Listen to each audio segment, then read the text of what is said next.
Hello, this is Sandman99, And I'm Rec V5. and today we are going to do a little mini feature. We're going to be showing you some of the replays and highlights that we picked up here.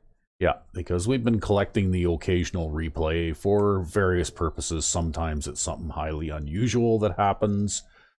Sometimes, as in this particular case, Rec V5 just wants to explain a little bit of his offensive strategy and methodology here, since he is fairly expert at the passing game. I wouldn't know if I'm expert, but yeah, this is in the game. If you take a look at the scoreboard there with the 3 minutes on the clock and 24 points for the away team is the Crusaders, the home team is also the Crusaders. This is that game that I racked up like 153 points in. You can see the score of the home team is just 2 dashes now. It's because if you get to triple digits, it just stops. Oh, I see. So it's already over 100 to 24 then. That's right. Okay. And the context of this is I just wanted to show something that I look for when I'm doing my passing game. So the first observation that we're going to point out to is we're just going to look at this tight end here. And when I'm looking to see what routes are open, specifically against this tight end, I mean, this is Marshall. Marshall only has 62 speed. The guy covering him is Gooden, the number 1 corner. He has 88 speed, which isn't bad for a cupcake corner. That's pretty good. But the issue is that if I throw this blindly at Marshall, then Gooden is fast enough to actually be able to jump in front of that pass and pick it off. So it's just like one of those situations where, you know, you throw against like against the strong D team or the all Madden team and they cut the route and pick it off. But right here, sometimes this happens. And more often than not, actually, against a cupcake team, because of the low awareness, this happens. But it can even happen against a good team sometimes. And when I see this, I already know that this route is going to be open, because this guy thinks that Marshall is going to be running more downfield instead of running off to the side here. And so when he makes his cut, even though this guy's faster, he's way out of position. He can't defend this pass. And so that's one of the things I look at when I'm throwing to the tight end, and that's why I throw to the tight end so much. Especially if I see that a lot in a game, I will throw that every single time. Another interesting thing that I wanted to point out, right? So obviously I have my number 1 wide receiver matched up against the number 2 corner, and that alone creates a bit of a mismatch because the number 1 wide receiver is the fastest wide receiver on the team on most cupcake teams. All right, number 2 corner, cupcake corner, he really isn't all that fast, so he's not going to be covering anybody properly anyways. But part of the reason why I threw it to Marshall on this play and is because Marshall actually comes open faster. So if we take a look at the way wide receiver 1 on the left, Mills, runs that route versus Marshall, they're both running the same route. They're running that sort of lazy corner route that I have, that lazy out. And if you look at where they get off the line, Marshall comes off the line faster. But what's also distinctive is Marshall is making his cut about 7 yards down the field. Mills, on the other hand, won't make his cut until he's like 9 yards down the field. Right? And so that actually makes Marshall get open faster because he cheats on his cut. Because he doesn't have to run as far. And I think actually that's part of why too tight ends can compete against defensive backs if you get especially this kind of turnaround situation like this. They do that so that they can run the route against people or against players that outmatch them. And I think that's probably an awareness thing or something like that, but like you see this happen consistently with good tight ends, and you don't see it happen with bad tight ends. Like if I have tight end 2 in there or tight end 3, this just doesn't happen. So I just wanted to point that out. It's interesting that the tight end here can get down the field and make his cut earlier than the wide receiver can. Yeah, and this actually does work against higher level teams too. Yeah, like in our previous game, I pulled this off a couple times. I think I actually showed it off mid-game in one of our videos when I saw this happen as well. I just wanted to point this out to everyone. Yeah, anyway, this is a basic bread and butter pass play that you use a lot. Yes. So this is basically your favorite offensive play, I would say. Yeah, well, I like it against man coverage in particular because it's awkward to cover because they have to cover it with that break, and you're running towards the outside. So if this guy is covering towards the inside of the field, he has to be really, really fast and really, really agile in order to try to defend that pass to the outside. Or, best case scenario, you catch it and he hits you and makes you drop it. It's a very safe pass. Yeah. And it does work the same with a 5-yard corner or a 7-yard corner or an out. It's just those routes take different amount of time versus the amount of yardage that they get. And the lazy out is more or less kind of a compromise. It's faster to run than, say, a 10-yard corner, which would also work in this situation. But it gives you more outside position than a corner route would normally give. So it's just easier to throw. Yeah, it's a hybrid pattern between an out and a corner. That's basically. Right. Yeah. Yeah. And it's very reliable, very high percentage pass, as you said. That's right, yeah. But you could even just use a standard corner route here. You could also use an out pattern, but that throws a little bit different too because of the sharper 90-degree cut. Okay. Before we close the book on this one, I'd like to look back at the beginning of this play again. Sure. Now, let's just go over the formation that you're using here. So you have your wide receiver 1 on the left side. That's right. And your tight end 1 on the right side. That's right. And the tailback would be halfback 1. Yep. And then you've got 2 fullbacks. Yep. This is fullback 2, and this is fullback 1. Okay. And that's Parkman, the slow-ass fullback. Yeah, okay. So basically, you've got something here that is kind of like a full house formation. That's right, but it's tighter. And the reason I'd make it tighter is just because it's faster to hand the ball off in a running situation. Yeah, I've noticed that it's far more effective than the out-of-the-box full house formations are to run from. In terms of passing, it's not really any different. It doesn't really affect that. The passing protection's about the same. Really what this affects is just the ability to run. Yeah. It's more like, I guess it's like, if you wanted to get an idea of how running from this formation is, it's like running it of the strong eye or the weak eye, but you've got a symmetrical extra fullback on the weak side. Yeah, exactly. So if you wanted to change the direction of the run from the right to the left, you don't have to motion anybody in order to still have a lead blocker. That's right. Yeah. And this tight end here can still do a decent run blocking and pass blocking job, even though he's a bit split from the line. Yeah. But the reason why he's split from the line is so that he can end up in a situation where if this lineman wants to loop around the outside for whatever reason, the tight end doesn't run into him. Yeah. Well, basically, this is essentially a passing formation that you can run from. That's right, yeah. Yeah, because that's your philosophy, right? You are something of a passer. You tend to have a fairly high ratio of pass to run play selection, and like your statistics on offense tend to reflect that too. Well, I mean, it's not like I don't try to run, but I also try to consider the kinds of personnel that are on the team too. Yeah. So, for example, we don't have a lot of good wide receivers on cupcake teams most often. Sometimes you can get a cupcake team that has a couple of good ones, but most of the time they're all crap. You'll always get like one good guy and that's it. And so you got to make use of your other players. Tight end is usually a good bet because even if he's slower, he can catch the ball. Your halfback can actually stand in as a good second or third string wide receiver if you need that kind of extra backup. And your fullbacks, well, they make good pass protectors, and sometimes you can get lucky and actually get a fullback who can catch, even if he's not very fast or not very skilled. So. All right. Well, we should probably move on to the next one then, because, we have several more to look at just yet. Yes. All right. All right, so here is our second offensive play, and this is actually me on offense with Rec V5 and I doing a shared franchise mode with the Crusaders. With me on defense. The team that Rec V5 created, where I'm playing offense and Rec V5 is playing defense. And we've lost horribly almost every game we've played so far. That being said, though, I'm not the greatest offensive mind in the world, but this is a play that I designed.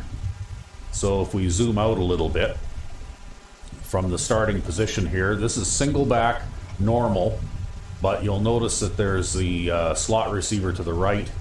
He started off on the left side of the formation. I actually motioned him over there, and the reason I did that is because I wanted to see if the corner followed him, which he did, and that leaves the slot receiver on the left side matched up against the safety, or possibly the linebacker, depending on how the man coverage scheme sets up. But I believe it's safety coverage in this particular case.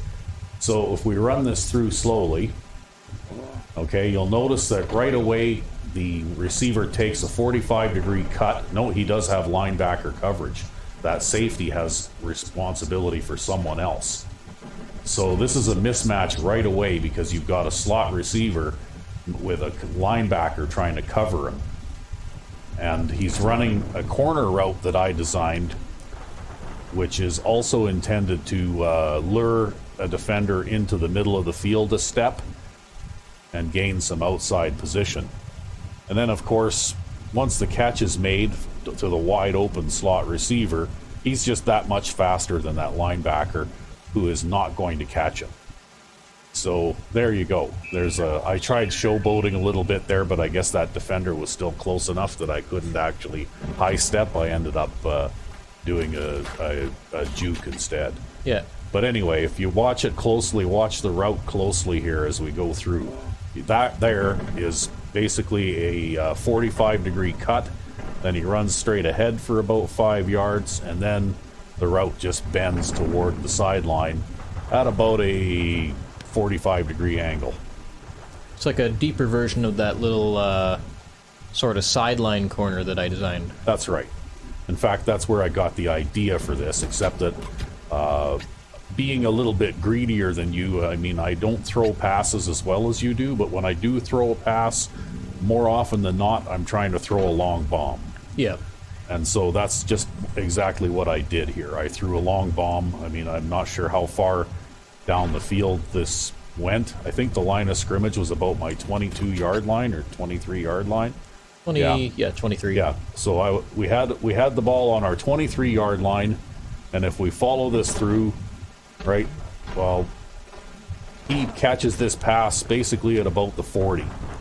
So that's about as long of a long pass as I ever throw, mostly because I'm used to working with quarterbacks that lack the arm strength or the accuracy, or both, and also receivers that don't have enough speed to be able to run the really deep routes. You know, I think this is Coleman, and he has like exactly 80 speed. Yep. Well, so he has exactly enough speed that because I expected safety coverage, to tell you the truth, so I expected a somewhat more modest gain on this. But because they left the linebacker in. But because the linebacker had the man coverage responsibility and the safety moved down toward the middle of the field there. I think he was covering maybe the tight end or something. Yeah, maybe he was covering the tight end, who kind of got bumped and chipped a little bit there, but he moved in toward the middle of the field, obviously covering someone else other than the slot receiver. And this is a tactic that I use a lot with single back normal, is I will have some sort of a route like this given to the slot receiver, and I'll motion the wide receiver to the left of him to the right side of the formation. First of all, to read the defense and see if they're running man coverage or zone coverage. Because if they're running man coverage, the corner will follow him to the other side. Yeah. And if they're playing a zone coverage, well, then I can always put that wide receiver back and then audible him down to a playmaker stick, very short curl or something like that. Yeah. Because if it's zone coverage, sometimes you can get a similar result to this, especially if they're playing cover two. Mm-hmm. Because the corner will stay down near the line of scrimmage to cover that wide receiver, and then the slot guy will run in behind the corner, and because the safety, if he's playing cover two, he will be too close to the middle of the field to be able to properly defend that too. Mm-hmm. And what's interesting about this team too, if I recall, they actually have like fairly fast linebackers. Like I think this guy has like 75 speed. We were looking through the depth chart. Yeah. but it But a doesn't matter linebacker- because yeah, a 75 even versus 80 speed, it's enough of a difference to produce a big result like this. Yeah. Well, and the thing is that move that the receiver made right at the line of scrimmage, right there, like look at the angle of pursuit that linebacker chooses right off the bat. Yeah, it Right. creates 5 yards of space. Right? It created 5 yards of space almost immediately. And then, so long as you lead him to throw it over his outside shoulder, there's absolutely no way that linebacker's going to make up that space, even if it's a badly thrown ball and he has to slow down for it. And you can tell, too, that it was led to the outside because he actually almost makes a 90-degree cut sideways to catch this. Yeah. Yeah, it wasn't 100% spot on, but it was close enough that he didn't have to slow down very much to catch it. So, Yep. and then after that, it's just a foot race, and he's just playing faster than that linebacker is. Yep. And that's why, like, I noticed that the AI actually put a 4-3 defense on the field here. Against this 3 wide receiver set. And I don't remember what the down was or anything like that, but I know as a rule of thumb, when I play defense, if I see the offense come out with 3 wide receivers, right away I've got a nickel defense out there. Because otherwise this sort of thing happens. Because otherwise this sort of thing happens. So that's about all I had to say about this, but yeah, I'm not exactly a great offensive mind. I seem to be good at designing plays, but I don't execute them very well. And that's why I saved this replay, because it was one of those rare times where everything absolutely falls into place perfectly, and it's not very often that I throw a 76-yard touchdown pass. And not very often that I do it either. Yeah, but anyway, that's it for this one. So now this play is another one run by yours truly, and this one was not really a brilliant play design or brilliant execution or anything like that. This was actually with about 20 seconds to play in the first half of a game that I played against the Stingers. You were playing as the Spitfires with here. my franchise team, the Spitfires. And basically all it is it's just a demonstration of why sometimes it's worth it to heave that long bomb down the field, even if it's a very low percentage pass, because once in a lifetime it will actually work. So watch what happens here. And what we're looking at is we're looking at the wide receiver on the far right side of the formation. And we'll just go from there. This is, of course, shotgun, empty backfield with 5 wide receivers. And like I said, there was only about 20 seconds left in the first half. I had 13 seconds left in the first half, according to the time clock. Yep. So I figured I had absolutely nothing to lose by, heaving it down the field. What was the score anyway? Looks like 17-20. Yeah, 20-17. I was ahead just a little bit by a field goal. So I figured, okay, fine, I'll just heave it down the field and we'll see what happens. So here we go. So anyway, I've got man coverage, so I've got one-on-one coverage deep, which is good news. And that's their best corner. Yeah, but it's also my best wide receiver. And here comes the pass. And of course, this happens sometimes, especially if you're throwing this streak pattern to a wide receiver who is slower than the defender. The defender will actually overrun the coverage a little bit so that you can catch it in front of him, which is still working so far. I mean, if he makes this tackle here, then, unless I have a timeout that I can call, well, then the half is over anyways. Yeah. However, he does not make the tackle. In fact, I managed to stiff arm him in the chest and then run into the end zone, much to my shock. Oh, that's funny. So anyway, I'm not going to take any credit for the success of this play whatsoever, because it was basically outhouse luck, right? It's one of those situations where you're going to throw a Hail Mary pass down the field just because, you're in that situation where there isn't really any risk involved in doing it. So I figured, why not? Yeah, you may as well. And this time around, I got the payoff was a easy touchdown at the end of the first half. So I went into halftime ahead 27-17 instead of 20-17. Yep. And it looks like they were crowding the line here too, so they were kind of asking for it. Yeah, well, you know what? when you see that kind of a look also, I think I actually used the an audible to audible him to a streak as well, and because he was my best wide receiver. Yeah, basically he just runs straight down the field. So that's actually a hot route audible streak. And like he's alone there with one-on-one coverage. There's nobody underneath. There's nobody underneath. There's no safety over top to help. If this guy doesn't make the tackle, there's no one there to prevent me from running into the end zone. So yeah, because they're cheating all the safeties all the way down. Well, and that's because of my probably because of my policy where I run the ball probably 2/3 of the time.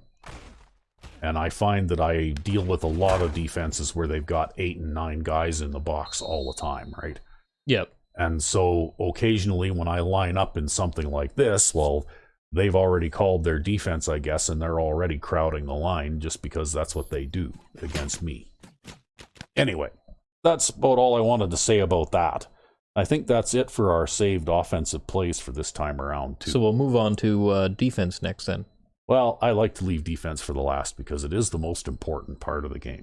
Huh. But we'll look at special teams now. All right.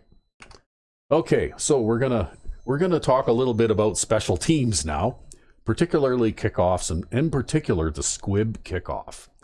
Now, the squib kickoff I have found is generally speaking not worth it because I've kicked off using the squib kick, and I've kicked it straight down the middle without any variance to one side or the other. And it bounces out of bounds. With 100 accuracy on the kick, and it still bounced out of bounds. So, like if you want to kick a kickoff out of bounds, well, then I guess this is the way to go. Yep. But occasionally something really weird happens. So here we go. We'll start this off, and we'll start it off relatively slowly, and we're locked onto the ball so you can actually see what happened. I didn't get 100% on this. I was aiming it down the middle, though, just to try and give myself as much field as possible. Now, you'll notice it bounced at about the 24-yard line, and then it bounces again at about the 21, but look at where it bounces now. It bounces back toward the kicking team, and it turns into the longest onside kick recovery ever. Oh, man. Yeah, if we take a look at it from out here. Yeah, it's just absolutely the most bizarre kickoff I have ever seen in this game. So, anyway, it takes, like I said, it takes just a short hop, and then for some reason there must have been like a rubberized section of field right there at about the number 20. Because after taking a relatively short hop like that, I don't see why it would suddenly take this massive, huge hop like that. Because it just defies the laws of physics, right? Yeah. But that's okay. I mean, you know what? I ended up with, I don't remember if I returned this all the way for a touchdown or not. Or whether they blew it dead after I recovered it, maybe. I think they blew it dead after you recovered it. Yeah, okay. But anyway, it was basically, that poor kickoff returner never had a chance. Because it bounced well in front of him, and then he's running up and he's doing what he's supposed to do, and suddenly it bounces away from him, and he can't catch up to it. Yeah, and he's still running in line with the ball there, too. And it just happens to bounce right to number 29 there, who is one of my cornerbacks, actually, and one of the better players on my defense. And he just goes, "Thank you very much," and picks that up. Wow. So I don't know what more there is to say about this. Squib kickoffs, I would say probably 6 times out of every 10 attempts, it'll go out of bounds, no matter what you do. And I've experimented with different levels of power, from as little power as possible to maximum power, kicking it straight down the middle, aiming it to one side or the other. It doesn't really seem to matter. The way the ball bounces appears to be completely random. Yeah. And you have absolutely, once that ball lands on the ground for the first time, you have absolutely zero control over where it goes. And what I've found is that better than half the time, and maybe almost as much as 2/3 of the time, your squib kickoff will go out of bounds. I would also say like in terms of power, it doesn't really affect the distance of the squib kick that much. That's right. I noticed that too. Yeah, because if I kick it with minimum power, it will bounce between the 25 and 30 yard line usually. Yeah, around here. And if I kick it with maximum power, like here. It will bounce somewhere between the 20 and 25 yard line. So it's kind of odd, but basically it makes very little difference how much power you put into it. Yeah. And also, I hoped with kicking with minimum power that maybe it would not bounce as much when it landed, but that also does. Yeah, it does. That doesn't make any difference either. So it's just one of those weird things. The squib kickoff, I don't remember if they had it in 04 or 03, but to be honest with you, after playing around with the squib kickoff a little bit, and we made a couple of recordings of this just because it was weird, and it was worth it to kind of show this off a little bit. Yeah, sometimes too you can end up with an unfortunate squib kick that bounces right at the guy too. Yeah, and then he can get a big return because your coverage team isn't all the way down the field. Your coverage team gets blocked all the way across the field one-on-one, and by the time you're actually able to break free of the blocks, he's already at midfield. Yeah. It's kind of scary. To tell you the truth, I found that if you're going to try and limit their returns, you're better off to risk kicking a kickoff out of bounds by trying a directional kick and a normal kickoff, because like best case, you'll put it where you were aiming, and the coverage team will have an easy time covering the guy. And worst case, you'll kick it out of bounds, and then they'll start at the 40-yard line. Looks like this was against the Looters anyways, and you were dominating them defensively. Yeah. They are a cupcake team. Yeah. But, that onside bounce is just funny. Yeah. Anyway, that's it for this one. We have one more special teams folly, which is kind of similar. And it happened in this game, too, in the same game. Oh, God. Anyway, we'll cue that one up and have a look at it. So this is actually another squib kick in the same game. Believe it or not, this happened twice in one game. Oh my God! So this looks like it's a second half. You're dominating them even worse. They still haven't scored a touchdown since last time. Yeah. Well, it was kind of embarrassing to have them score a touchdown on me at all. Anyway, but anyways, let's keep on going here. We'll watch this one, and again, here we go. Squib kickoff. You'll notice it bounces at about the 24-yard line. It takes a completely different set of bounces this time.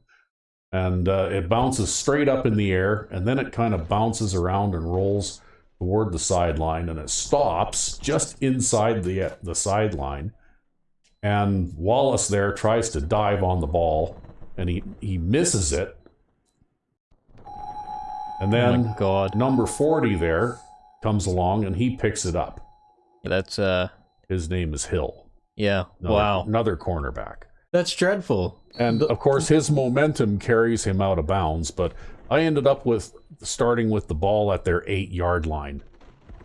Basically, it was like, this actually broke the previous record of the longest onside kick recovery ever, because they actually gave me the Madden Challenge points for this, too, like kick and recover an onside kick. Oh, my God. Yeah. That's embarrassing. That's so embarrassing. And look at it. It's like, this has got to be the cupcake player factor or something. Like that ball, he lands on it, but he doesn't pick it up. Well, that's a bit of one of the warts that Madden 05 has too, is that in cases of situations like this, I mean, you could almost consider this to be kind of like trying to recover a fumble. And as you know, if a fumble occurs and you're controlling a player near that ball, you're better off to stay on your feet and try and pick the ball up, because even though when they're teaching kids football fundamentals, they say if there's a loose ball, fall on it and cover it with your body, because that's the surest way to corral it and get control of it. He overdives on this. If you reach down and try to pick it up with your hands, well, then any number of things can happen, like someone else could run into you and push you off the ball, or they could kick it with their foot, or you could miss. But normally you don't juggle it with your legs. Yeah, exactly. Whereas in Madden 05, if you try to fall on the ball... Unless your upper body hits the ball. Yeah, it's highly likely that this is going to happen. The best chance that you have to recover any kind of loose ball or fumble is what Hill just did right there. That's hilarious. Which kind of goes against real life, because even if you watch a professional game on TV, NFL, CFL, whatever, like, doesn't matter what league you're watching, if there's a fumble, the first thing that happens is that everybody tries to dive on that ball, right? You got a whole bunch of guys laying on the ground trying to cover that ball with their body. So, anyway. Speaking of which, what the hell's the ref doing here? He's like standing there looking out into space, and then he turns around when you pick it up. He's like, yep, that just happened. He's like, I can't believe that just happened. I was playing this game and I couldn't believe that happened. He's looking away in shame. However, one thing that as a final note, though, between the first kick that we showed like this and this one, I kicked it out of bounds like 4 or 5 times. Oh, God. So, anyway, I think we've seen enough of this. Okay, we're going to talk a little bit about the most important part of the game now, which is defense. All right, so what do we got here then? Okay, so what we got here is, this is out of my Leopards playthrough, because I have another team that I play my own franchise mode with too, called the Leopards. Yet another cupcake team. Yet another cupcake team. And you'll notice that what I'm playing here is a variant of the 3-3 nickel, except that what I do, if you zoom in on the guy in the middle linebacker position right now, okay, he is actually the strong safety, all right? Now, if you zoom back out, you'll notice that you have the 2 outside linebackers lined up very wide, and then the other 2 linebackers to either side of the safety there are the inside linebackers. So this is actually a 3-4 with the strong safety moved down to the middle of the field. I moved the free safety over into the middle of the formation, and I backed up the cornerbacks about 10 yards off the line of scrimmage. Okay. So the idea of this is to provide a wide posture to stop sweeps and toss plays. It's also kind of handy for blitzing from, if you like to rush the linebackers, the outside guys particularly. And I also, playing a 3-4 base defense, I like it because you also have potentially 5 short pass defenders to cover all the way across the field, and still be able to play a 3 deep zone. And I play, basically my philosophy is to play 3 deep most of the time, and then I will use my linebackers. I also have a variant of this for the nickel formation as well, in which the 2 outside linebackers are replaced by the strong safety on this side and the nickel back on the other side. And then I have the middle linebacker, 1, and the right outside and left outside linebackers in the linebacker positions for the nickel version of this. Yeah. Otherwise, the free safety plays in the middle of the field the same as before, and the corners play in the same position. So anyway, they lined up in a standard I formation here, so I lined up in what I call the 3-4 wide. And you'll notice that even though it's a 3-4 with wide posture, I've still got 6 guys clustered tightly in the middle of the formation. The free safety is actually fairly close. He's barely 10 yards, actually not even 10 yards off the line of scrimmage there. So he's there for run support. And you have got the 2 outside linebackers who are pretty good pursuit guys, who can move into the middle of the field to help make a tackle or contain to the outside. Yeah. Anyways, the reason that I saved this replay is because I play nose tackle in this defensive scheme. And you know what? Playing nose tackle is very, very thankless job. You end up being double teamed by offensive linemen constantly. But once or twice in an entire game, you'll see something like this. So let's just run this through and we'll show what happens here. Okay. So it's a run play, and you'll notice that the offensive lineman there engages me right away and tries to push me backwards. However, my player is stronger than him, And so I actually shove him out of the way and then dive on the halfback, and the ball comes out. And then that linebacker who happened to be there for my team falls on the ball, and by some miracle, even though he's doing the belly flop thing, he still managed to grab the football and hold on to it. Yep. So there you go.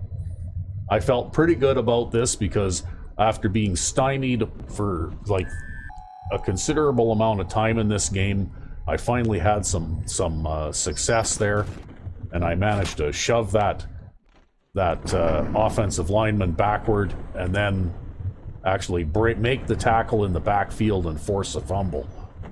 So it was just a feel-good kind of a thing. Nice.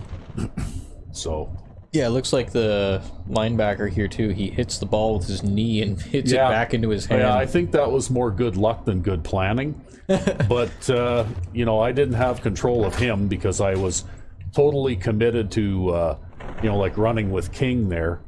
And after managing to break and disengage from my block, that was one time when they did not double team me.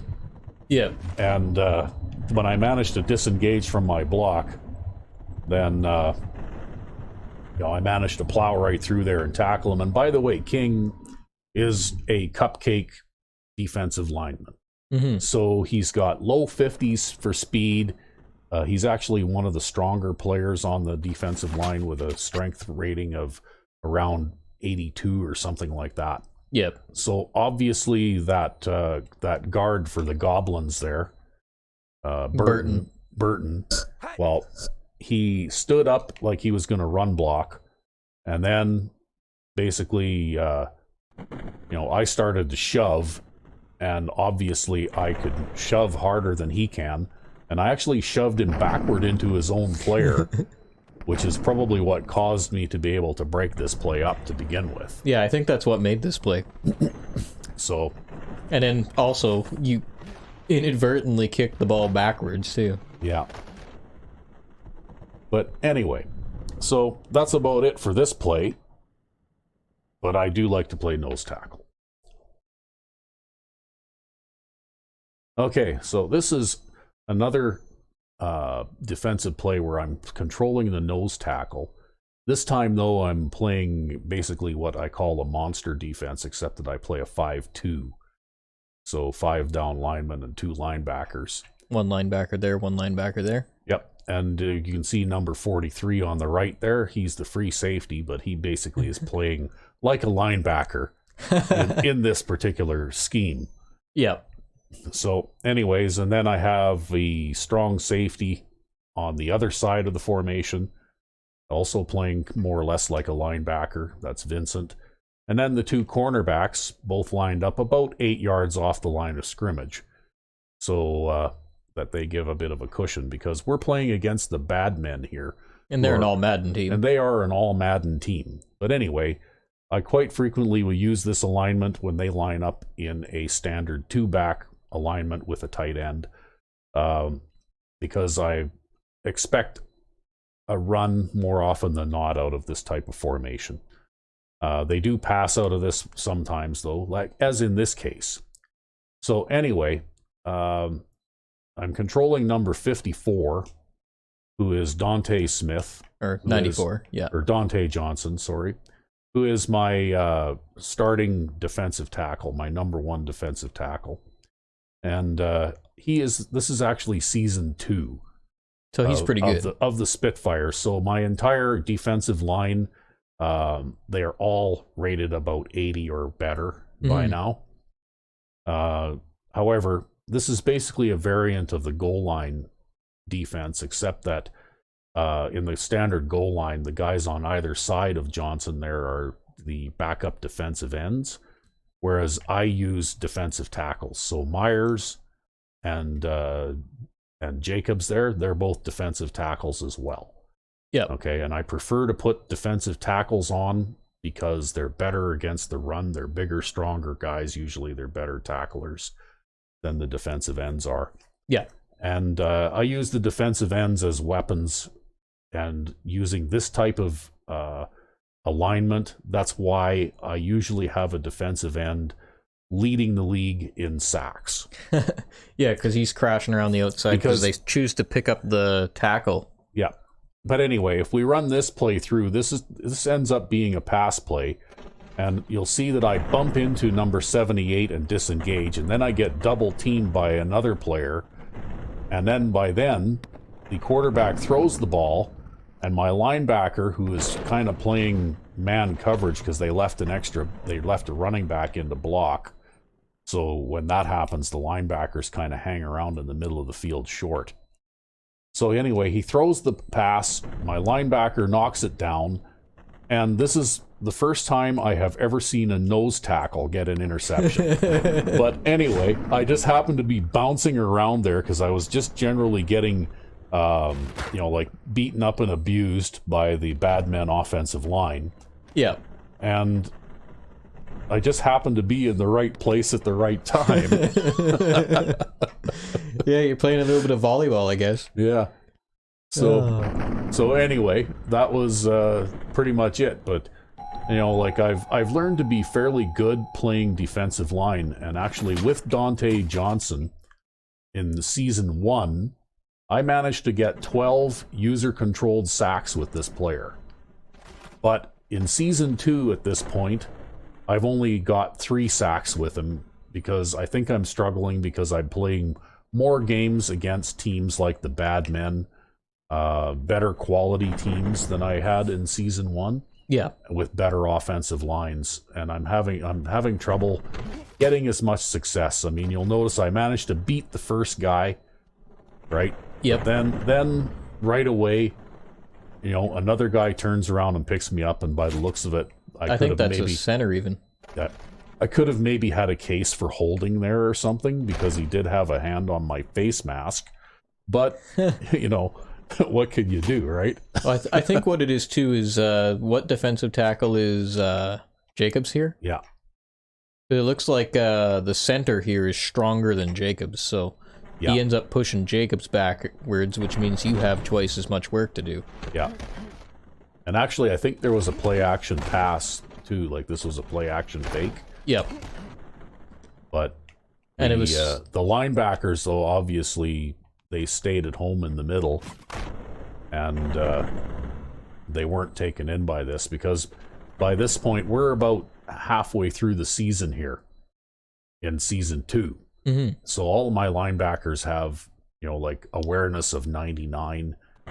They're not going to be fooled by this kind of nonsense like they were at the beginning of last season. Especially because you went and won the Super Bowl with these guys, right? That's right. I won the Super Bowl with these guys already. In season 1, I finished 15-1 and won the Super Bowl. And that's part of why they're so aware now. Yeah. And actually, the Bad Men here are the second all Madden team that I played in back-to-back games. And I did beat them. And the previous team that I had just beaten was also an all Madden team, the Zombies. So it's funny too, because he really hot potatoes this. Yeah. I don't know why he was in such a hurry to get rid of it, because it looked to me like he was getting pretty good protection. But anyway. And it didn't really look like that receiver was that wide open that he needed to get it to him right away like that. No. Like the guy covering him was kind of running backwards with him, but it looked to me like the corner back there was in a pretty good position to move in and do something with this too, right? Mm-hmm. However. Yeah, it's just one of those funny situations. Yeah. Anyway. Because he just didn't let that pass play develop at all. No, it's the AI, and maybe it had to do with penetration, because if you look at where the line of scrimmage is, where number 97 Jacobs ends up, right? 73 abandons him, and then all of a sudden now he's in there. I don't know. This is Myers over here. Even though he gets pancaked, maybe it's the fact that he almost got past this guy. Yeah, I don't so know. The quarterback doesn't trust his pocket. Maybe. I don't know. I don't really know why that was. But anyway, this is an all Madden team. They play better. They're supposed to be smarter than like the other teams. But look at how many people they've got, right? They've got 1, 2, 3, 4, 5, 6, 7. They've got 7 guys in Blocking. there forming a pocket.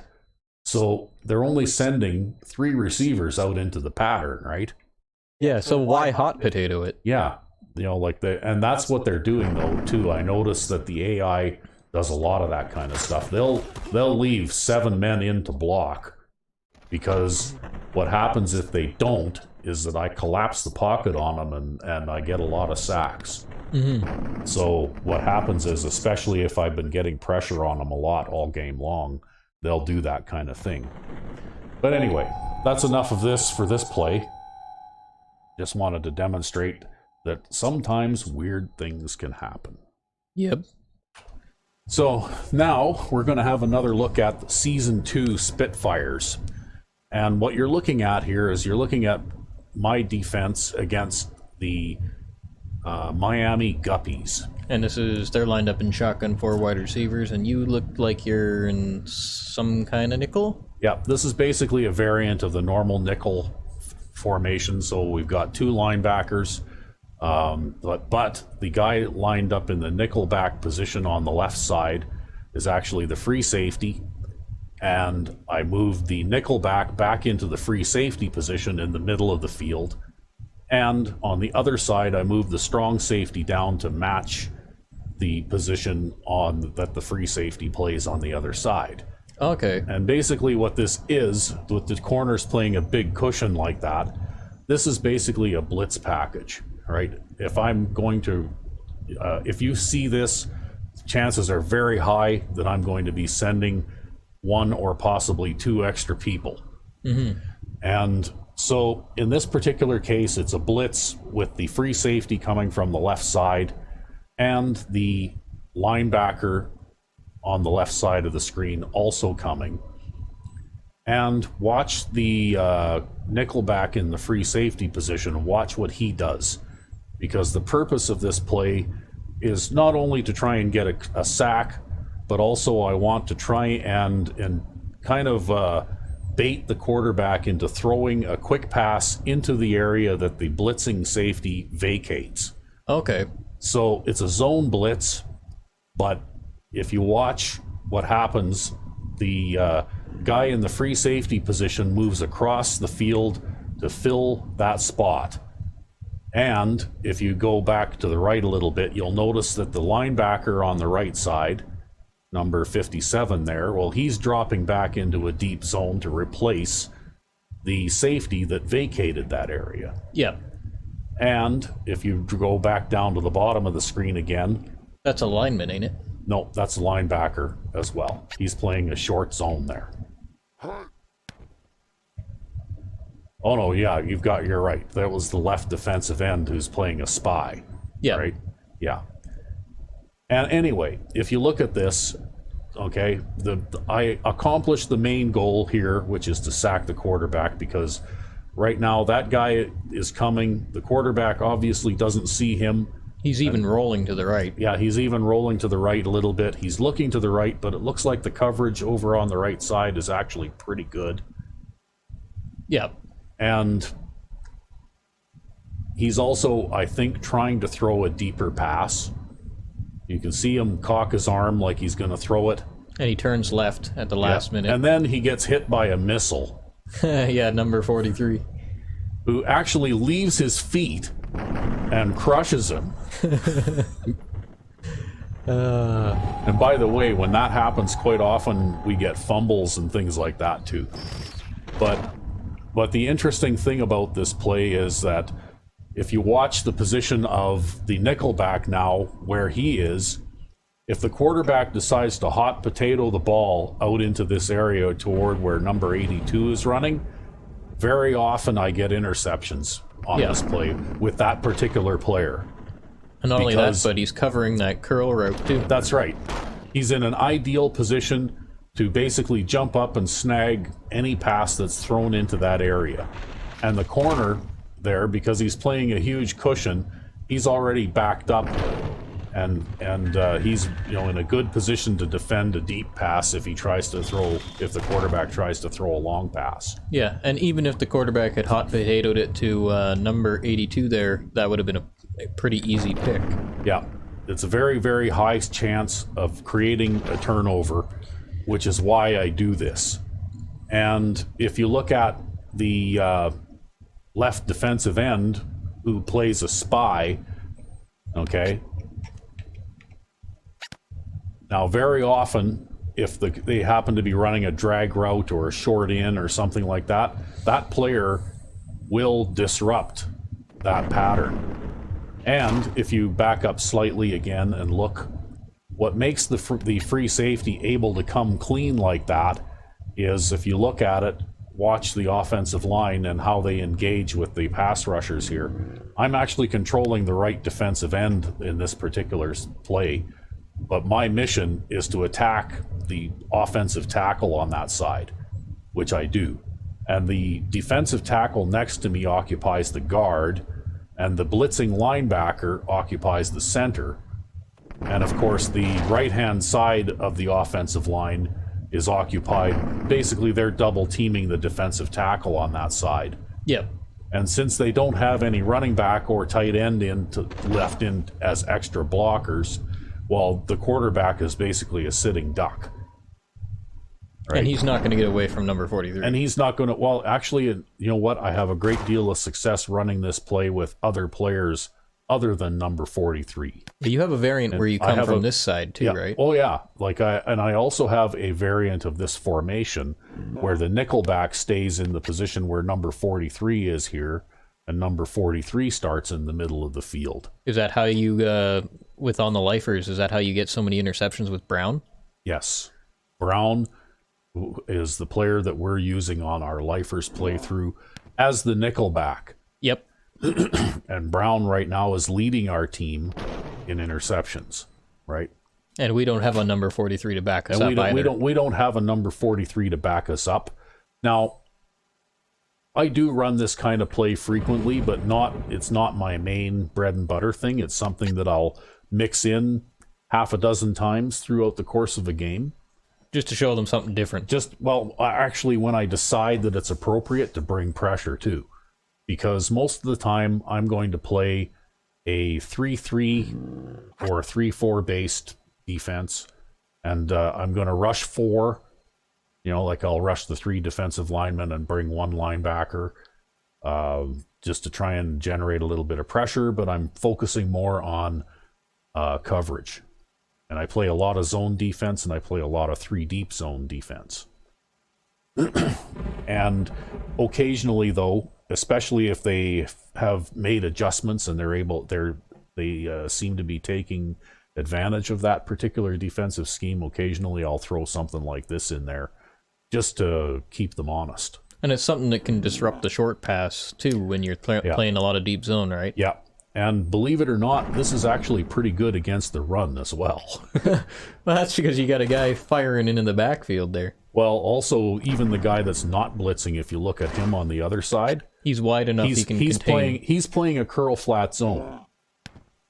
So quite often that player will get an interception too, right? He shuts off that route, that short curl route to number 81. Yeah. But if the quarterback tries to force that pass in there, or even if he tries to throw a quick pass to that guy running the corner toward the deep man there, quite often he's in a good position to just take a couple of steps over and jump up and either knock the pass down or pick it off too. Yep.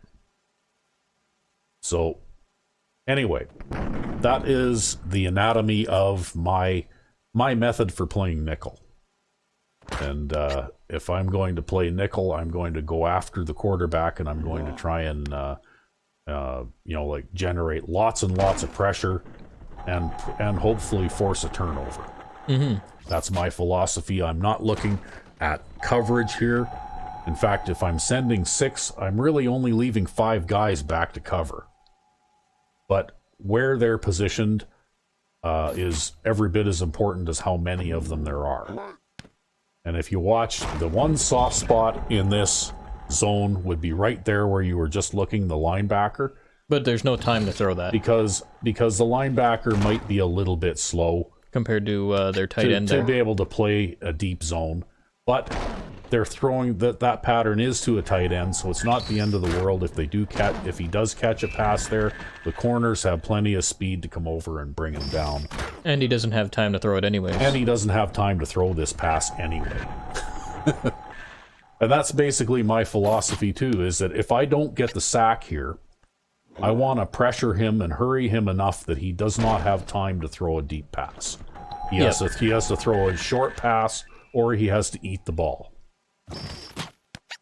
So, anyway, we'll move on to the next play here. We're nearly at the end. We got a couple of plays left, but I'm saving the best two for last.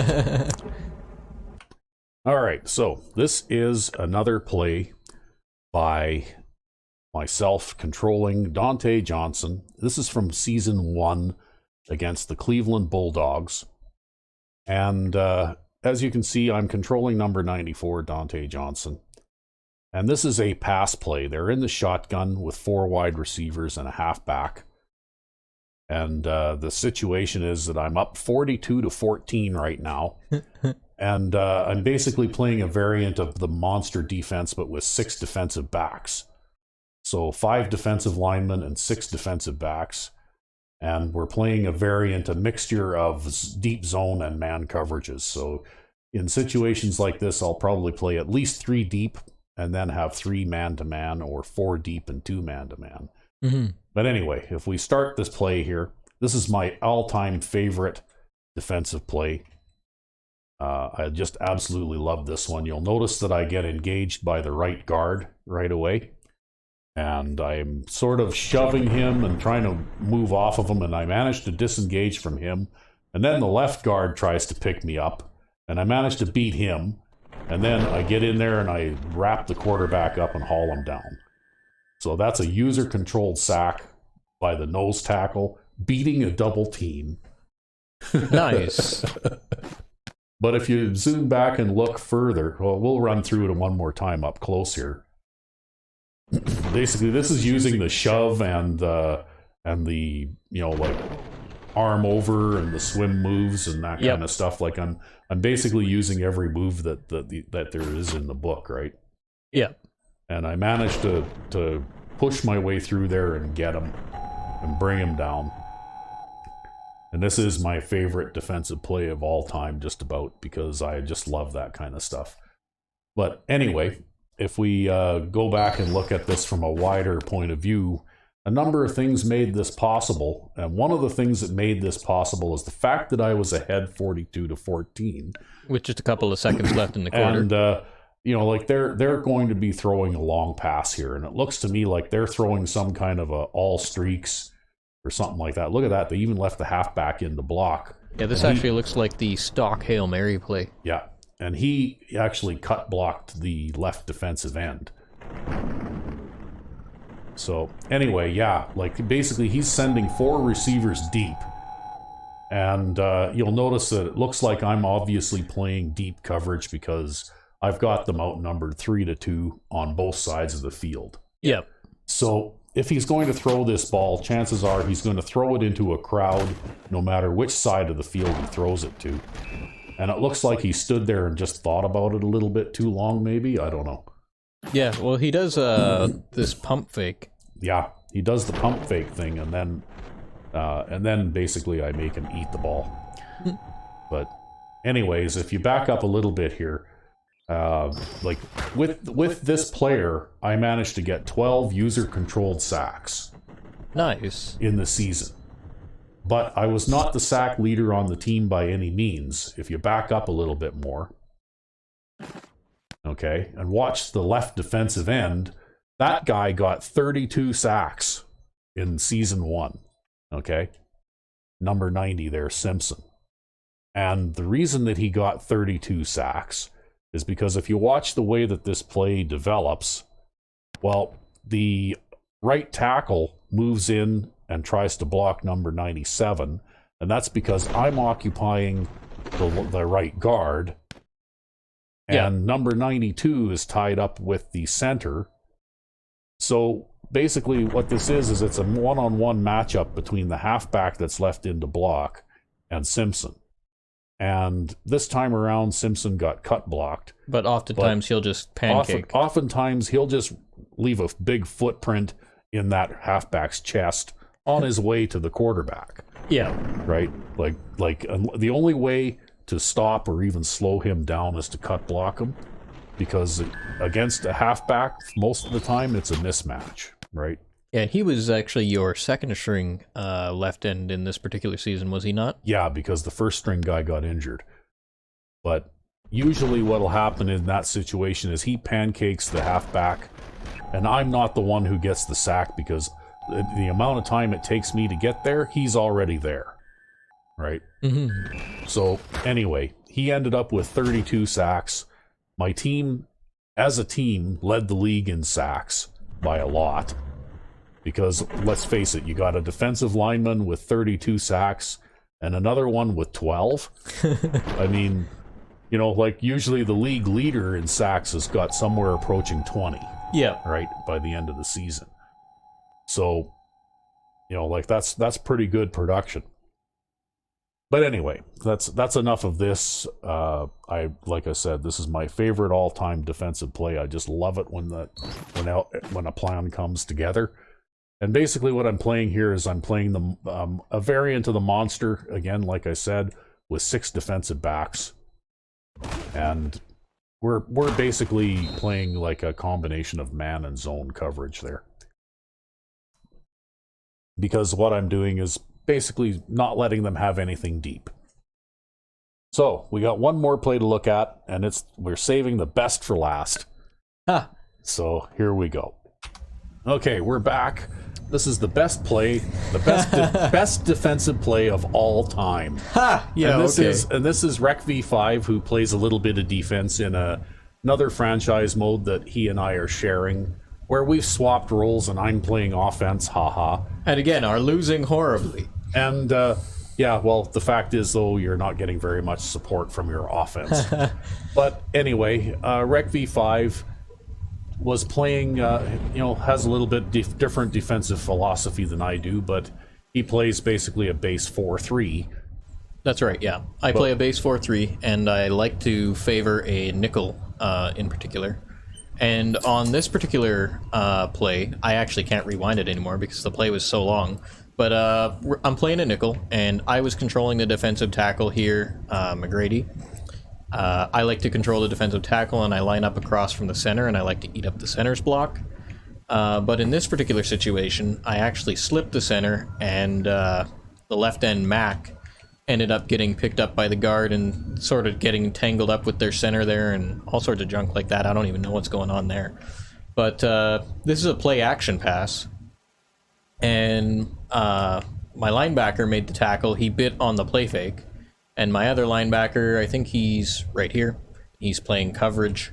So I guess if the quarterback wanted to throw there, he's there to stop it. But this is basically on my goal line. I'm playing some zone defense here.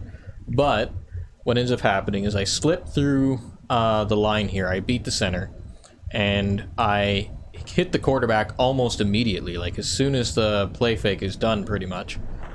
And what ended up happening is you can see this position he's in here, how he's kind of with his arm wound up backwards. It's because he just threw the ball, but because I hit him and I spun him around while he was throwing, he threw that ball backwards. He threw a long bomb back toward his own goal line. This is the most bizarre play I have ever seen. But anyway. And it doesn't bounce at all. No, it doesn't. It just lands there and stays. And then the guy who was collapsing the pocket on the right-hand side, that's Ben French. He's like the best player on the defense, right end. And he runs back there, and he picks it up. And he keeps it going, and he's only got 60 speed, but he's far enough downfield, nobody else is going to catch him, and the replay actually ends there too, just because of how long it is. Yep. But, yeah. So it was a sack, fumble, touchdown of 90 yards. Yeah. But you only actually had to run for about 40 of that. Yeah, because the quarterback helped me out there. Yeah. I've never seen a quarterback throw the ball backwards like like 40 yards like that before. Yeah, that was crazy. That's just one of those weird EA physics things, I think. Yeah. Oh, if we take a look at it at speed. Yeah. It looks like the offense is even a little slow to react to what's going on there. Yeah. The ref's just sitting there, standing over the ball, taking a look. Yeah, that has got to be the all-time strangest play that I've ever seen. But anyway, it was we were celebrating because I think it was a tight game and we needed a stop, and we not only got a stop but we also got a score out of it. So yeah, we were losing up until this point, I think. Well, see, the score looks like 7-0. 7-0, but it's okay. So we were winning at this point. We had the 7 points. Yeah. But yeah, this gave us another 7 points. It was pretty bizarre, and look at that. Even the receivers didn't realize what had happened until Ben French is already at the 40. Yeah, and then of course he does the right thing, stays on his feet, and picks up the ball. Yep. Because if he'd have tried to flop on it, he probably would have missed. In fact, you see there's one guy there behind him who actually does try to flop on the ball. Like, look at this. Yeah, that's cornerback number 3. Yeah, so the guy with the hands tries to flop on the ball, and the big old defensive lineman bends over and picks it up like as if he's been doing this in drills every week. Yep. And he just runs it all the way back. Not only that, but he's got time to make a spin move there, too. Yeah. Well, I wasn't expecting even that to happen. I was just like pressing the button. I was going to try to sprint with him. Yeah. On defense, and then I picked up the ball on offense, and then when I put in the command to sprint, I ended up doing the spin move instead. So I had to switch buttons. Well, at this point, I think we were just going, "Holy shit! What happened?" Yeah. And then we were going, "Yay, turnover!" And that would have been good enough all by itself. Boy, you got to give that guy number 55 or 65 there credit. He never gave up on that play. He's just nowhere near as fast as Ben French there. Nope. Yeah, look at him too. He's bent over. He's going as fast as he can. Yeah. He's got to work on his 40-yard dash. It's more like a 40-yard waddle. And keep in mind that we're playing with a cupcake team against a team that's much better than us, too, on paper. Yeah, these guys were a strong offense team, I believe. So, anyway, that was a well-designed play, because I think that, that you also, with that particular nickel formation, you have an oddball defensive line lineup. It's too bad we couldn't rewind it to the very beginning to see how this situation developed.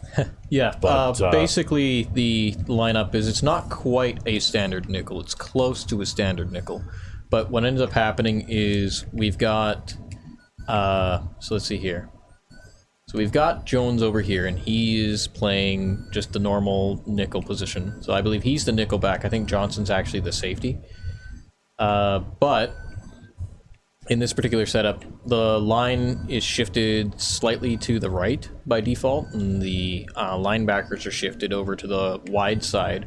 And it's designed usually so that this linebacker here can penetrate the line fairly quickly. But in this particular case, I lined up like that, and I ended up playing a bit of a zone instead. And I just played coverage. And I managed to get into the backfield by beating the center. And this is what happened. Just 4-man rush, everybody back in coverage. And this happens. Yeah. Well, I kind of doubt we're ever going to see that happen again. No, I'm sure glad we saved that replay. Yep, that was a lot of fun.